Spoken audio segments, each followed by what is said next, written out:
ইতিহাসের পাতায় আরও একবার প্রত্যেকে স্বাগত জানাই। এসএসসির যে 11-12-এর প্যানেল সেটা 7 তারিখে প্রকাশ হওয়ার কথা ছিল। অনেকেই প্রশ্ন করেছেন র্যাঙ্কিং কি মাল্টিপল র্যাঙ্কিং হবে, ক্যাটাগরি ওয়াইজ কীভাবে প্যানেলটা প্রকাশিত হবে। আপনারা জানেন যে কোর্টের নির্দেশে এই কিছু জনকে মানে ডকুমেন্ট ভেরিফিকেশনের জন্য ডাকা হয়েছিল, ক্যাটাগরি আপডেট করে তাদেরকে ইন্টারভিউ লিস্ট গতকালই দিয়েছে। তাদের ইন্টারভিউ 8 তারিখের মধ্যে হয়ে যাবে এবং তারপরেই কিন্তু এই মাসের মাঝামাঝিতে 11-12-এর প্যানেলটা প্রকাশিত হতে চলেছে। এইবার দেখুন মাল্টিপল র্যাঙ্কিং হবে কি হবে না সেই বিষয়টা কোথায়, এটা গেজেট নোটিফিকেশন আপনারা দেখতেই পাচ্ছেন। তো সেইখান থেকেই আমরা দেখি যে কোথায় কি লেখা আছে, প্রত্যেকটা বিষয় সম্পর্কে কিন্তু বিস্তারিত লেখা আছে এই 11 নম্বর পয়েন্টে, 6 নম্বর পেজে, 5 নম্বর পেজে আপনারা যদি দেখেন, method of SLST for selection of candidates and preparation of panel. এইখানে পরপর প্যানেলটা কিভাবে প্রিপেয়ার হবে সেইগুলো প্রত্যেকটা ধাপে ধাপে কিন্তু লেখা আছে। এইবার এইখানে 6 নম্বর পেজের এই 9 নম্বর পয়েন্টটাতে চলে আসুন। এইখানে দেখুন, unless A candidate secure the cut off mark in a particular category, he shall not be considered for that particular category in any subsequent stage of selection for the category. বোঝা গেল, irrespective of his merit score obtained after interview in any others category. এইবার এইটা পরিষ্কার হলো, বোঝা গেল যে এইটাতে কি বলছেন।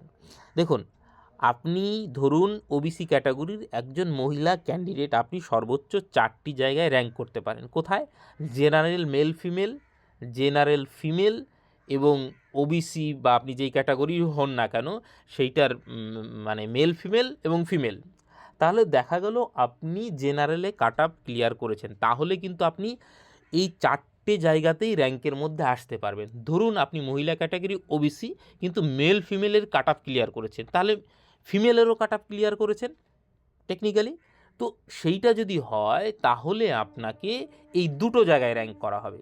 তো সেই রকম কিন্তু ধরুন আপনি ওবিসিতে শুধু পাস করেছেন, তাহলে কিন্তু দেখা গেল ভাইভাতে আপনি ভালো মার্ক পেয়ে গেছেন, জেনারেলের যা কাট আপ সেটা আপনি বিট করছেন, কিন্তু আপনি আর জেনারেলে যেতে পারবেন না। কারণ আপনি যে প্রথম যে এই যে স্টেজটা সেইটাতে আপনি যে ক্যাটাগরিতে কোয়ালিফাই করবেন আপনি তার মধ্যেই আবদ্ধ থাকবেন।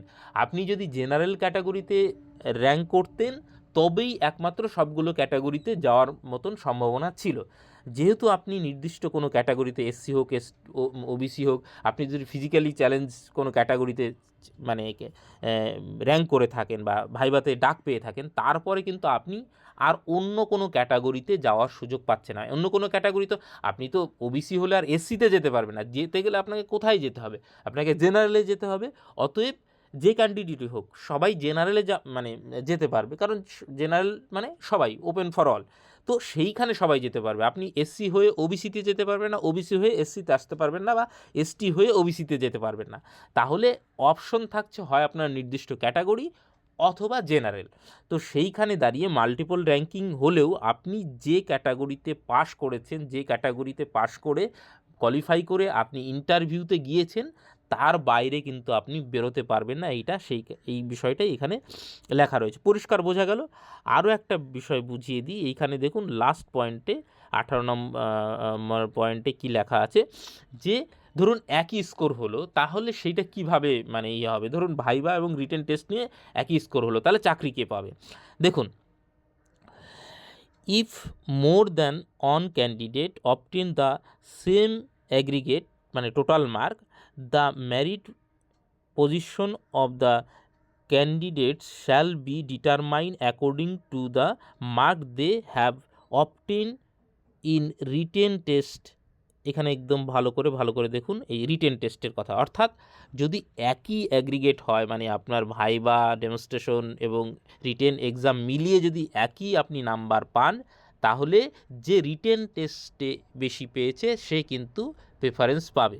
And if the score are still tie, the candidate with highest academic score will be preferred. অর্থাৎ এর পরেও যদি দেখা গেল যে তারপরেও সেম মানে টাই হয়ে যাচ্ছে, দুজনে রিটেন মানে টেস্টেও একই নাম্বার পেয়েছে, তাহলে যার হাইয়েস্ট অ্যাকাডেমিক স্কোর রয়েছে সে চান্স পাবে।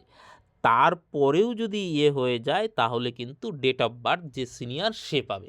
তাহলে বোঝা গেল যে সেম মার্ক হয়ে গেলে কিভাবে এলিমিনেট করা হবে। প্রথমে আপনাকে দেখা হবে যে আপনি রিটেন টেস্টে বেশি পেয়েছেন কিনা, সেখানে উতরে গেলেন তো গেলেন। তারপরেও যদি টাই হয়ে যায় তারপরে দেখা হবে যে একাডেমিক মানে আপনার গ্রাজুয়েশন পোস্ট গ্রাজুয়েশনে কার বেশি ছিল সেইটা দেখা হবে। তাতেও যদি টাই হয়ে যায় তবে আপনার বয়সের দিকটা দেখা হবে, যে সিনিয়র সে পেয়ে যাবে। তো এই হচ্ছে ব্যাপার, মাল্টিপল র্যাঙ্কিংয়ের ব্যাপারটাও বোঝা গেল নিশ্চয়ই। তো আপনারা চাইলে এই গেজেট নোটিফিকেশন অফিসিয়াল ওয়েবসাইট রয়েছে, আমাদের টেলিগ্রাম চ্যানেল রয়েছে, কমেন্ট সেকশনে লিঙ্ক দেওয়া থাকলো, সেখানে গিয়ে যুক্ত হয়ে দেখে নিতে পারেন যে এই আরও পুরো প্রসেসটা কীভাবে বলা রয়েছে। Thank you.